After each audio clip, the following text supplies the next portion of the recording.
Good morning and happy Thursday. We are continuing our reflection on the Carmen Christi, this hymn of Christ found in Philippians chapter 2. We're reading Paul's account of Jesus descending down the ladder of success. People generally want to be like the gods. Here is an example of the true God becoming like us. We noted that he was willing to be slighted. That was the first step down, and willing to give up his rights. The second is that he did. The third is that he became a person like us in every way except sin. While remaining fully God, he became fully man. It wasn't just a photo op.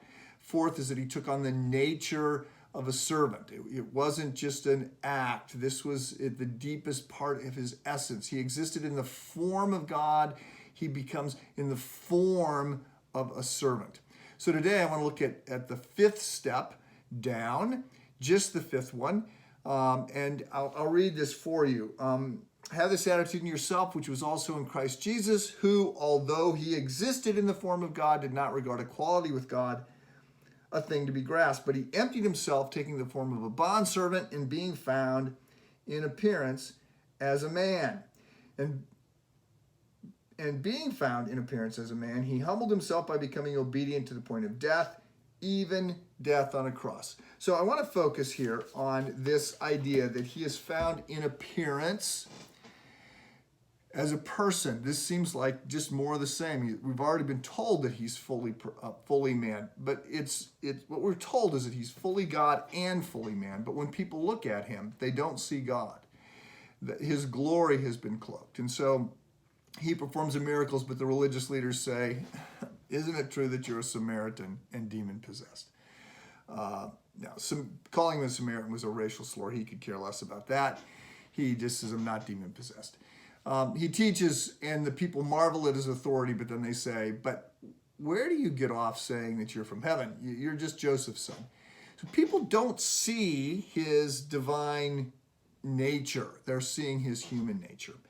And indeed, we see this at some level that it just continues down. I want to read a quote. I remember being in a devotion at seminary in my Greek class, and the professor read this Spurgeon quote, and I went up to him afterwards. I said, "Okay, I need that.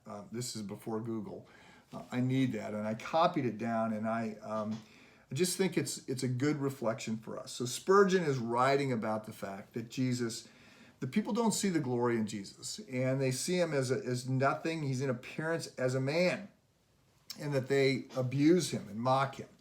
So how could you commit this crime? This is Charles Spurgeon, the great preacher, British preacher. How could you commit this crime? O ye sons of men, how could you treat such a one with cruel scorn? O you brazen thing called sin. You have indeed, as the prophet said, a whore's forehead. You have a demon's heart. Hell burns within you. Why couldn't you spit on earthly splendors? Why must heaven be the place of your scorn? Or if heaven, why not spit on the angels? Was there no place for your base deed but the well-beloved face? Was there no place for your spit but his face? His face, woe is me, his face.